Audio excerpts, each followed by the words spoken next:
জান্নাতীদের এখনও বিশ্বাস হতে চাইছে না তারা চিরস্থায়ী বেহেশতের অনাবিল সুখের রাজ্যে বিচরণ করছে। বিস্ময়ের ঘোর কাটছেই না। এই জীবনে বিরক্তিকর কিছুই নেই, বাজে জিনিস নেই। আনন্দের অকল্পনীয় সব উপকরণ ছড়িয়ে ছিটিয়ে আছে সর্বত্র। জান্নাতে প্রবেশের মাধ্যমে জান্নাতীরা অনেক কিছুর জ্ঞান লাভ করে নিয়েছেন। কার গায়ের কোন পোশাক কী পরিচয় বহন করে, কোন নদীর কী বিশেষত্ব, কোন স্থান কাদের জন্য সংরক্ষিত, এমন অনেক কিছুই তারা স্বয়ংক্রিয়ভাবে জেনে গেছেন। জান্নাতে সূর্যের অস্তিত্ব নেই। জান্নাতীদের অর্নামেন্টস থেকেই তো সূর্য থেকেও অধিক আলো ঠিকরে পড়ছে। কিন্তু এখানে সকাল সন্ধ্যা আছে। রহমানের আরশ থেকে নেমে আসা নূর আলো আধারির সমন্বয় করছে। এখানে বাতাসের নিঃশ্বাস নেই। সুবহান আল্লাহ, আলহামদুলিল্লাহ, এগুলো জান্নাতবাসীর শ্বাস প্রশ্বাস। এখানে সপ্তাহ আছে। শুক্রবারে গণসম্মেলন হয়। সেই গণজমায়েতে উত্তরের সমীরণ বয়ে যায় মেশকের রেণু ছিটিয়ে। জান্নাতবাসীরা এই রেণুর ছোঁয়ায় আরও রূপবান ও রূপবতী হয়ে ওঠেন। এরপর পরিবারের কাছে গিয়ে একে অন্যের দিকে তাকিয়ে বিমোহিত হন। জান্নাতে 4টি গুপ্ত সমুদ্র রয়েছে। আরশ থেকে উচ্চারিত হয়েছে 4টি নদী। একটি সুপেয় পানির, আরেকটি সুস্বাদু দুধের, আরেকটি তৃপ্তিদায়ক শরাবের, অন্যটি খাঁটি মধুর। এগুলো থেকে আবার 4টি ঝর্ণা প্রবাহিত হয়েছে। সালসাবিল থেকে জান্নাতীরা ইতিমধ্যেই পান করেছে। আরেকটি হলো কাউসার, এটির তলদেশও কস্তুরীর। আরেকটি তাসনিম, এটি মধু মিশ্রিত। আরেকটি বারিক। এই নদীর পাড়েই শহীদদের রূহ এতদিন বসবাস করেছিল। সময়ের আবর্তন মানেই আয়ুর হ্রাস। সময়ের ওপর ভর করে যত কিছু সৃষ্টি হয়েছে আল্লাহ তাআলা সেসব ধ্বংস করেছেন। আসমান, জমিন, পাহাড়, পর্বত, সব কিছু। জান্নাতীরা এখন সব ভয় ডরের ঊর্ধ্বে। দৈহিক সুরক্ষা নিয়ে তাদের মনে আর কোনো দ্বিধা নেই। কিন্তু পৃথিবীতে তারা মৃত্যুর স্বাদ আস্বাদন করেছিল। আত্মার বিনাশ নিয়ে তাদের মধ্যে আশঙ্কা রয়ে গেছে। তাই আল্লাহ তাআলা নতুন ফরমান দিয়ে তাদেরকে শাশ্বত জীবনের নিশ্চয়তা দিতে ইচ্ছে পোষণ করলেন। জান্নাত ও জাহান্নামের মাঝের পাঠাতনে একজন ফেরেশতার ডাক শুনে সবাই সেদিকে তাকালো। ফেরেশতার হাতে একটি সাদা মেষ। সে বলল, হে জান্নাতবাসীগণ।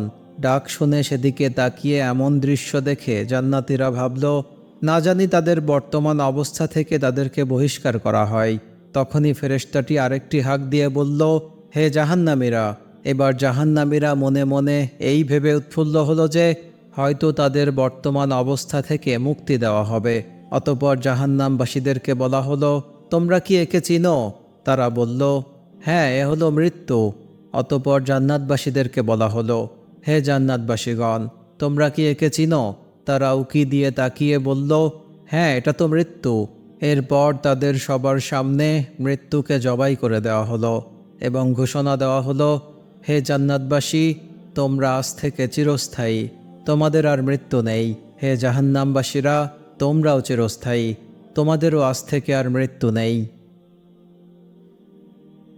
মনে যা আসছে তাই বাস্তবে খাচ্ছেন জান্নাতীরা। প্রতিটি ফল ফলাদি 70 রঙের, 2 রকম স্বাদের। একটি স্বাদ পৃথিবীর মতো, আর একটি স্বাদ জান্নাতের। মৌসুমি ফল বলে কিছু নেই। সারা বছর ধরেই ফলের সমাহার। বরই গাছে কাটা নেই। পুরো গাছ জুড়ে শুধু বরই আর বরই। বাহারি রঙের আর স্বাদের কলার কাঁদি ঝুলছে।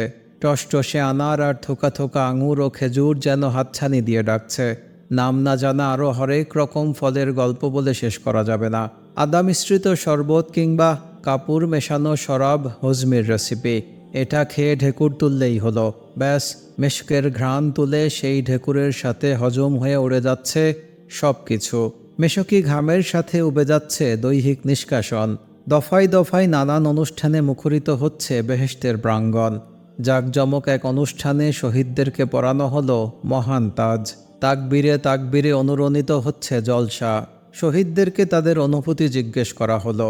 উত্তর এলো, আমরা কামনা করি আমাদেরকে আবারও দুনিয়াতে পাঠানো হোক।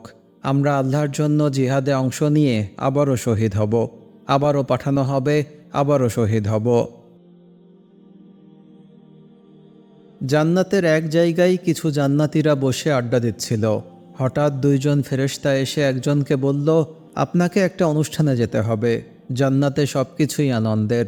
তিনি উঠে ফেরেশতাদের সাথে চলে গেলেন।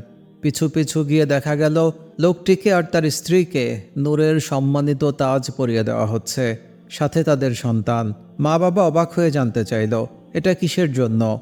তাদেরকে জানানো হলো, এ হলো আপনার হাফেজে কোরআন সন্তানের সম্মানার্থে প্রদানকৃত তাজ। সেই সাথে তাদেরকে সম্মানের আলখেল্লা এবং অলঙ্কারও পরানো হলো।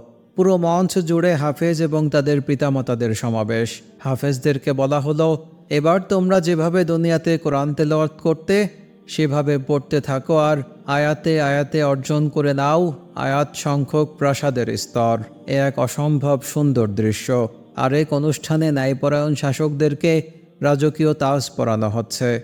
জমজমাট হয়ে উঠছে বেহেশতি পরিবেশ। জান্নাতে মসজিদ আছে। দুনিয়াতে যারা আল্লাহর জন্য মসজিদ নির্মাণ করেছিল, অনুরূপ জান্নাতেও তাদের জন্য বরাদ্দ করা হয়েছে। সেসবেও ঢু মারছেন তারা। প্রত্যেক জান্নাতির মালিকানায় এক একটি জগৎ। কি নেই সেখানে? মুহূর্তেই তাদের ইচ্ছামতো গড়ে উঠছে রকমারি কাঠামো। আবার মনে না ধরলেই তা অদৃশ্য হয়ে যাচ্ছে। পার্থিব জীবনের অভিজ্ঞতা আর শখ জান্নাতীদের মধ্যে রয়ে গেছে।